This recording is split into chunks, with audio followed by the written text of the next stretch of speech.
Hi guys, it's Dom here from Esports News UK. I'm joined here, another Insomnia interview with Stuart from Nuclear Storm Gaming. Thanks for joining us, Stuart. No problem. How are you? Yeah, good, thank you, good, thank you. Trying to fit everything in. There's so many orgs, so many people to talk to, but thanks for talking to me. So I think it's an interesting case, Nuclear Storm. You guys are based in Ireland. People talk about the UK scene, but it is mainly England, isn't it? What's it like to be an org based in Ireland and trying to compete with those other orgs? I think it's definitely been difficult. One thing I always talk about is that even when you talk to sponsors or anyone that's involved in the community, that the scene, Ireland and Northern Ireland in general, are always so far behind in everything. And I think the likes of myself and there's companies out there. Certainly, there's a new company coming out with terms of tournaments who are really trying to pick things up. But it is difficult. Even the likes of social media use, it's something that Northern Ireland and Ireland don't tend to jump on to that quickly. So that's where my battle is, and I always talk to people that I'm battling with these big UK organisations, maybe 4,000 followers and a bigger reach. But I think we have a good impact. I think we definitely punch above our weight. It's I still consider myself very small. I'm not going to get ahead of myself. I've been doing this for I think probably 2 years, and I have sort of tell people to have faith in me and the role we want to take. I think the issue is with a lot of people, they tend to try and maybe go too big too quickly. Players become disappointed, expectations aren't there, and I think then that's whenever it becomes difficult. I try and keep it that I only expand at the right time, and I hope that the likes of myself with what I'm trying to do actually brings. I do know there is some organisations who have started within Ireland because they've seen what I can do, and they want to get onto it too. I need competition. I have competition in terms of teams and players. The competition's there. It's getting the structure of organisations in to actually bring players on through, and people that are going to compete with us in content and social media reach and stuff like that is what we need. But it hasn't been easy. It's been tough. It's a lot of hours behind a computer and away from family and stuff like that. But I firmly believe it'll work out. So what are your aims at the moment? You've got a League of Legends team and you're in a few other games. Tell us maybe how you are. We have League of Legends, which is an Irish-based team. So we've sort of a couple of roster swaps here and there, and I think the thing is the thing about the League of Legends sort of scene at the minute is it's what to target. I don't think there's really anything coming up anytime soon. So I think it's going to be more sort of build for January, sort of February time to build into new season and stuff. So that's just something that we have a coach in. We have the former Winter Fox LCS coach in Tristan. So it's a long term. We're going through long term structure at the minute. We're basically going back to sort of he's putting them through basic stuff. I know some of the players are frustrated at him. That's sitting over there is frustrated with some of the stuff he does, but he said just same thing. Have faith in him that we know it's going to work out in the long term. Counter-Strike, we have a Counter-Strike team here who are UK based, so that obviously makes things not awkward, but I like to be very involved with my players. I can meet these guys, an hour and a bit down the road, and we can meet up and do stuff. But it's great. I mean, I can jump on with these guys and talk to them, and I'm at this event. This event isn't difficult to get to. It's only it's an hour's 40-minute flight. We did have an Overwatch team that I think they're very, very young, and I think they sort of got a bit disheartened. We played an ESL tournament and they got a wee bit disheartened for it, and I said, look, I don't think it's something that we can get into properly right now. It was sort of a bit of a trial basis. And then Call of Duty is a strange one. That's originally my background.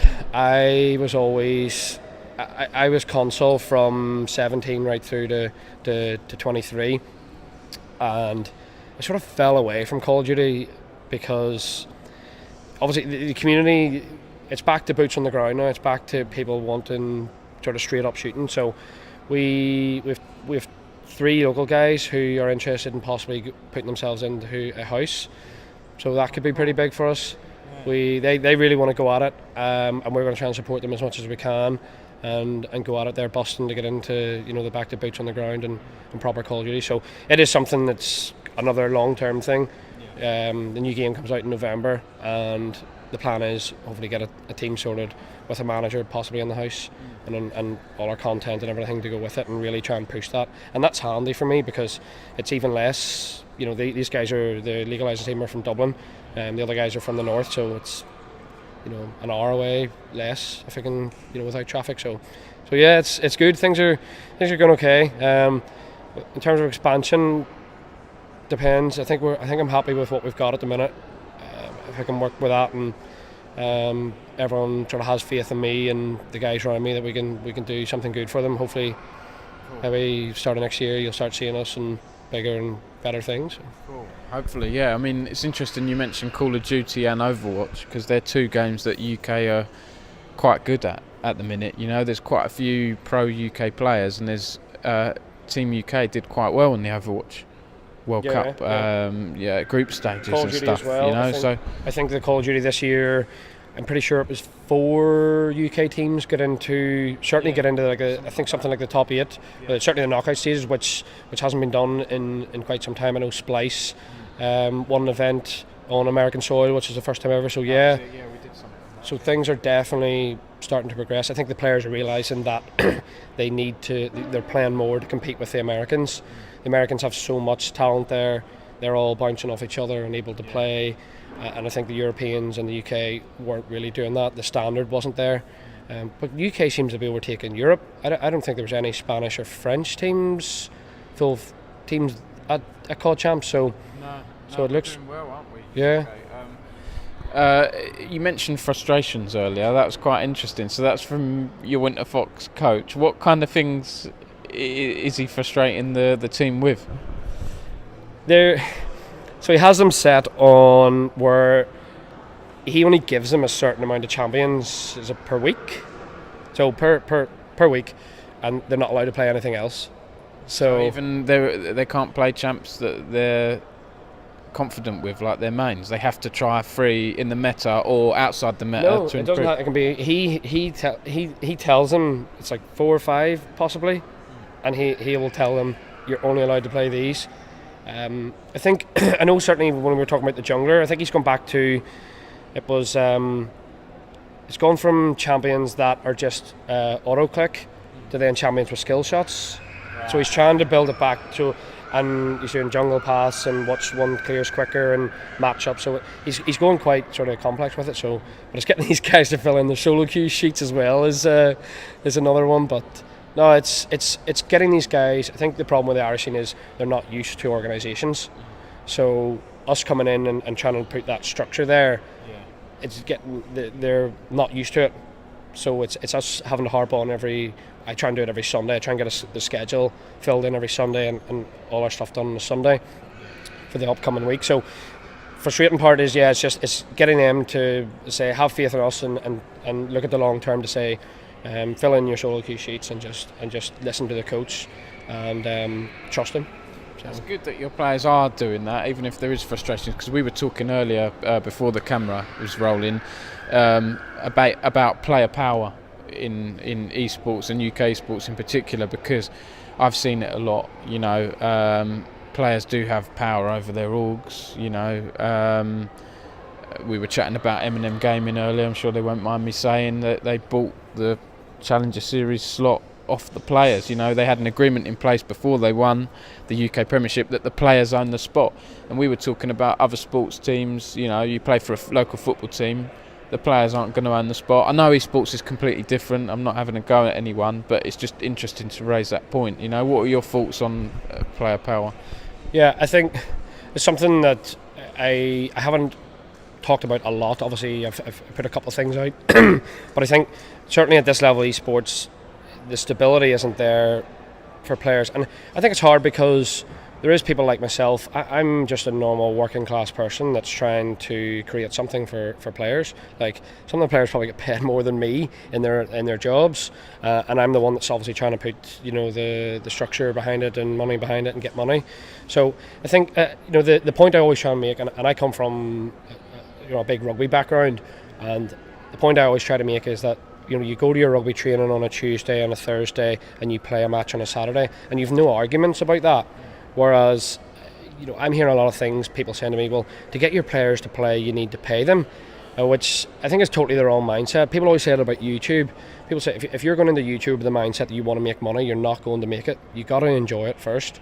And I think, and I spoke to Cookie from IGI. We talked about organisations having an ethos that if you're coming into the likes of my organisation, that not so much that we're making it all rules, that if we say, look, we want you to play 2 times a week, whether it's a Tuesday or Thursday, like any sports club, and we talked about this earlier, that if you're going to play for one sports team and they say training's on a Monday and a Wednesday, or another sports team is on a Tuesday and a Thursday, you got to adapt your lifestyle for that club.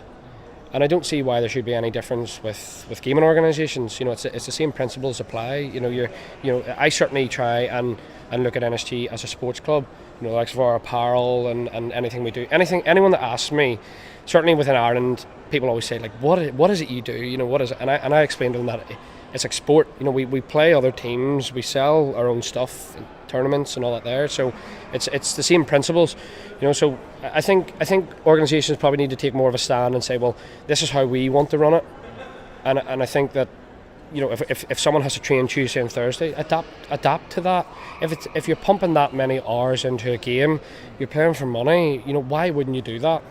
I don't know. It's maybe just people have been brought up differently in different backgrounds and stuff. But I think definitely the way to really bring UK esports to the next level is having that structure in place, that it's not so much a hobby anymore. It's something that you really, really enjoy and you want to progress in. I remember when I was at school, I played rugby 6 days a week for nothing, and because I liked it, I enjoyed it, I wanted to play it. Like, these Counter-Strike guys have 3,000 hours. What's putting 2 to 3 days practice in of just structured practice? It's not really, there's not really much difference.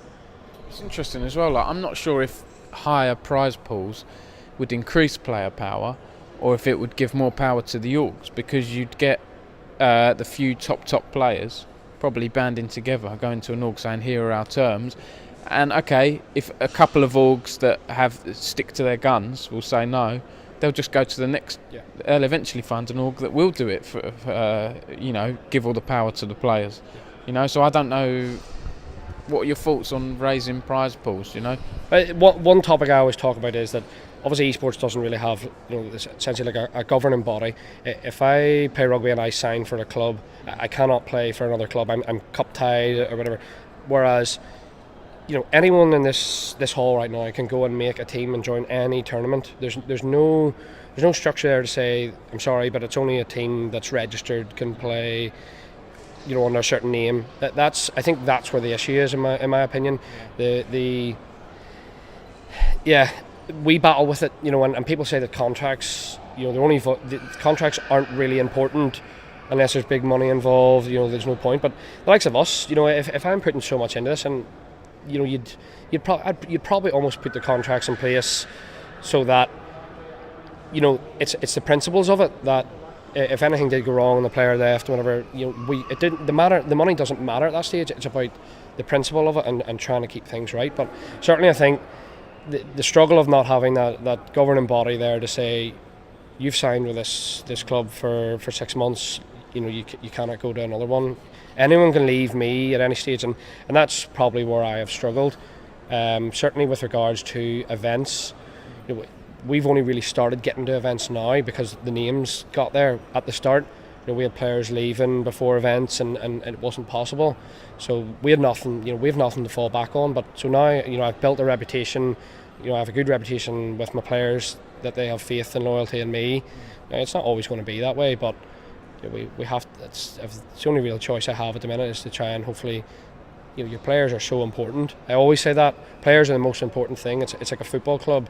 The kids go and see, whether it's Wayne Rooney at United, they're not coming to see me. They're coming to see my players play, and that they're the personalities, and that's why I say they're so important. It's interesting you talk about a governing body, because people who know me will know that I work 4 days a week for the British Esports Association, and that was set up last year. A lot of it is focused around education, getting parents and kids into esports and talking to schools, the media, the government and things like that to try and improve it and improve the structure and maybe get some funding. that was originally set up with the idea of being a governing body, and we soon realised, my bosses realised that you can't. I mean, I kind of advised against it as well, and so did other people. Can you really govern esports when there's 30 plus different games? Maybe you could govern separate games, but surely it's the publisher or developer that governs their own games. You've got things like the Integrity Committee, which are quite good, working with ESL on anti-doping, anti-match fixing and things like that. And we've had the World Esports Association set up, but that's been, that's had some bad publicity, and it's only monitoring 1 or 2 leagues or whatever it is, I can't see a governing body emerging, can you? Probably not anytime soon, and I think that's the difficulty with esports. At a really high level, esports is great, and I think then at obviously the amateur level and this level, it struggles. And I always say, I think probably people the same thing get too far ahead of themselves. They expect money. I coached rugby for 2 years voluntarily, and I think that's probably what ruins esports at this level, is that people aren't probably willing to volunteer for that while to really push it on. You need volunteers. You need volunteers in everyday life. This event's got volunteers. Yeah. So and they make a lot of money at this event. Yeah. So I get people coming to me, and I probably haven't had it as bad as maybe what others have. There's no one comes to me and says they want all the money in the world, but I think people need to volunteer. Certainly, maybe people that are a wee bit younger, just, put your standard, your expectations that wee bit lower, and say, look, I just want to get the experience from something. I think that will help a lot more.